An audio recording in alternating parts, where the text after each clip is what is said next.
اور برادران یوسف مصر آئے اور یوسف کے ہاں حاضر ہوئے، پس یوسف نے تو انہیں پہچان لیا اور وہ یوسف کو نہیں پہچان رہے تھے۔ اور جب یوسف ان کے لیے سامان تیار کر چکے تو کہنے لگے، دوبارہ آؤ تو باپ کی طرف سے اپنے ایک سوتیلے بھائی کو میرے پاس لانا۔ کیا تم نہیں دیکھتے کہ میں پورا ناپتا ہوں اور بہترین مہمان نواز ہوں؟ پس اگر تم اس بھائی کو نہ لاؤ گے تو میرے پاس سے نہ تو تمہیں کوئی غلہ ملے گا اور نہ ہی تم میرے نزدیک آنا۔ انہوں نے کہا، ہم اس کے والد سے اسے طلب کریں گے اور ہم ایسا کر کے رہیں گے۔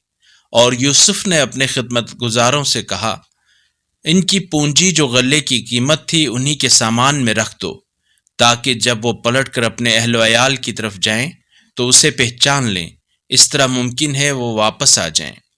اگر اس قرآنی کلپ نے آپ کے دل کو چھو لیا ہے تو براہ کرم چینل کو سبسکرائب کر لیجئے اور بیل آئیکن کو دبا دیجئے۔ اللہ نور السماوات والارض، اللہ آسمانوں اور زمین کا نور ہے۔